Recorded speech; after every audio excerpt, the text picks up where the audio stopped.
Hi there, and welcome to Sensible Home Cooking. I'm Ken, and this is my Sensible Home Kitchen. Today, I'm going to be making one of my favorite pork dishes based on a recipe from Chef Michael Smith. It's a pork tenderloin with thyme-scented brown sugar apples. I'm going to put my own little spin on it with a little bit of vegetable in it and using some sugar substitutes. It's one of the favorite dishes that I cook for my family, so I hope you think it looks good and want to try making this because it is delicious. Let's take a look at what we're going to need for this recipe. It's all stored here on my old word processor. And if this old 80s word processor is something that you're interested in, you should check out my other channel, Canadian Retro Things, for a look at some of the other old tech that I own. For today, we're going to need 1 tablespoon of oil, 1 pound of pork tenderloin, 1 onion, 2 cloves of garlic, 1½ medium-sized apples, 1 medium-sized carrot, 1/8 cup of Splenda brown sugar, 2 tablespoons of apple cider vinegar, half a teaspoon of salt, fresh ground pepper, and a minced bunch of thyme. All right, let's get making that. And here is everything we're going to need for making this recipe. Our onion, 2 cloves of garlic. I've got 2 smaller gala apples here, so we'll use about 1½ of those. A medium-sized carrot, some fresh thyme, and a 1 pound pork tenderloin. So first thing we'll do is we'll cut up all the vegetables and apples, then we'll heat up the pan, and we'll get searing this tenderloin. The carrot is going to be the first thing that we cut up. So first thing we got to do is take the ends off, and then we'll just slice it into little medallions, and these can all go into the bowl with the garlic and the onions, because they will be the first things to go into the frying pan after we have seared the pork. Next, we will slice the onion up into about medium-sized pieces, about the size you would want to use them in, say, a stir fry. And now the garlic.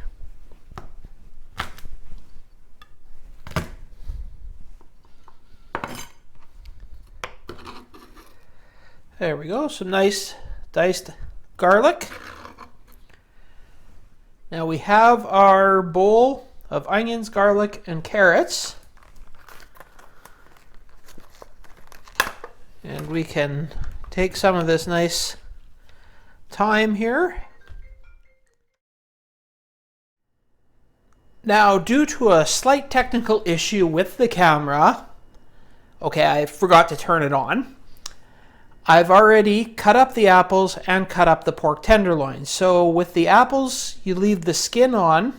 I took the 2 gala apples, I cut them into quarters, used 1½ of the apples, took the cores out, and then just chopped them 2 more times, lengthways once and crossways once, giving me nice little bite-sized chunks for cooking. And then with the pork tenderloin, I cut it lengthways and crosswise, just to make the pieces smaller so they'll cook quicker. So now we are going to heat up the pan and get cooking. And we're here at the stove. I've got a good frying pan with a nice fitting lid. That's very important. Now we will heat this frying pan up to medium high. Then we will add the oil and we'll add the pork. The pan is nicely heated up, so it's time to add a tablespoon of whatever oil you want to use. I just use 100% canola oil.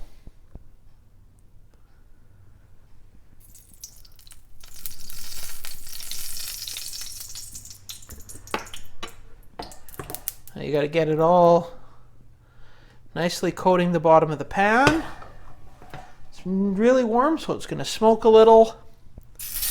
Now it's time to add the tenderloin.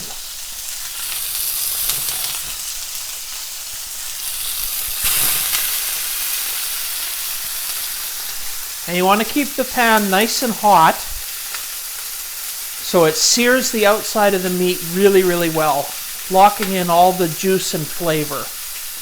You're not actually trying to cook the meat all the way through at this point. Once you have a nice brown on one side of the meat, just give it a turn.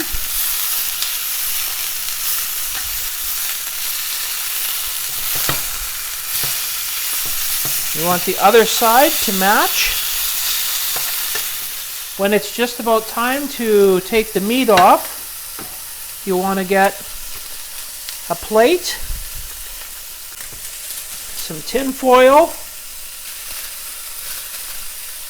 and now make sure the meat is good and seared. You generally will have a couple pieces that are a little bit skinnier. So these ones are ready to go onto the plate. Like I said, they're not going to be cooked all the way through yet. So this one is looking, yeah, it's a little bit fatter. This one, you're going to have to cook a little bit longer because it's the fat end of the tenderloin.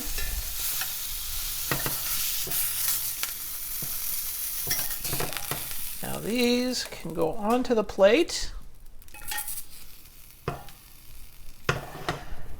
and get covered up by loosely like that. Turn the heat down a little so you don't burn the pan.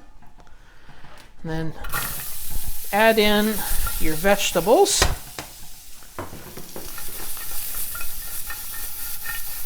So that they start taking a little bit of the leftover char onto there. Just want to get them started to cook. Get a little bit of a sear on the outside of the vegetables as well as the meat. If the pan gets too dry, you can add another little splash of oil. You can just jump the vegetables around a little bit, give them a stir. After about minute and a half of cooking this, you can add in your apples.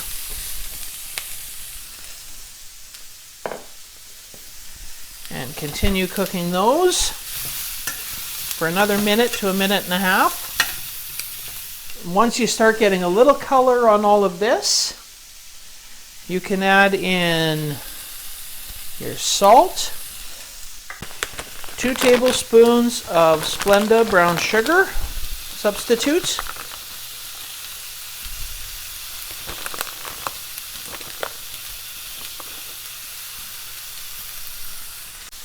and 2 tablespoons of apple cider vinegar.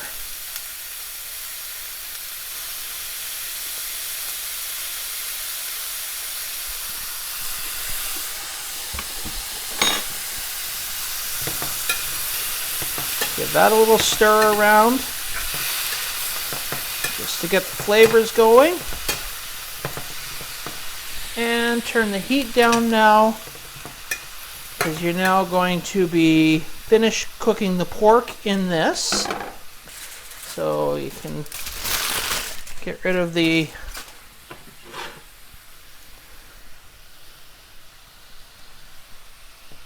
So nestle all of your pork into this apple and carrot stew.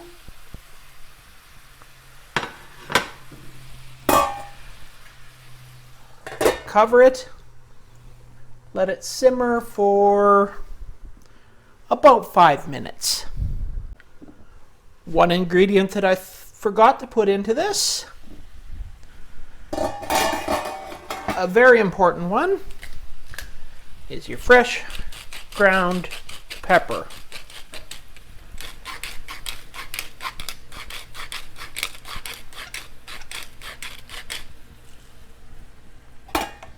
Now, back on with the pan lid. Now continue for the 5 minutes.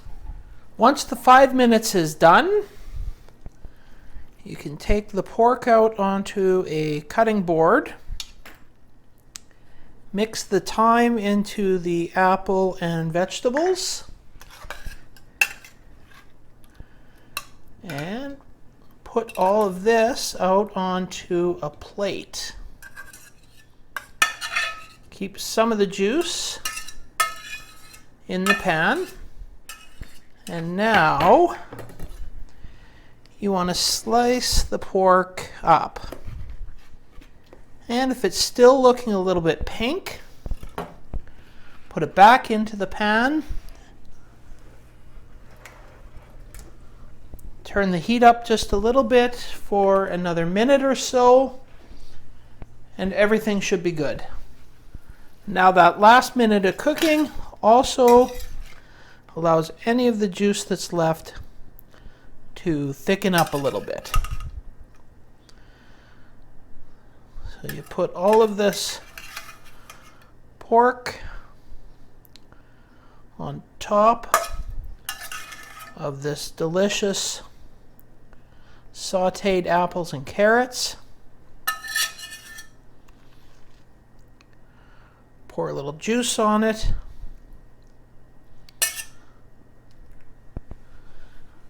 And there you go. That is a meal that would look great in the center of anybody's table. And this should be about enough for a main course of about 4 people. And it only has about 242 calories per serving. There's about 21 grams of carbs and about 24 grams of protein. Now, this smells amazing. The smell of the fresh thyme, the acidity of the apple cider vinegar, the roast meat in here, it just, everything mingles and smells incredible. And taste-wise, the apples are soft but still have a little bit of a crunch to them.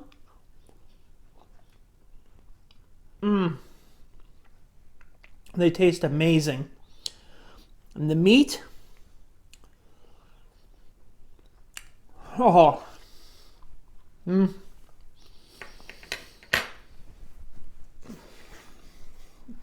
yes, I could eat this whole plate myself.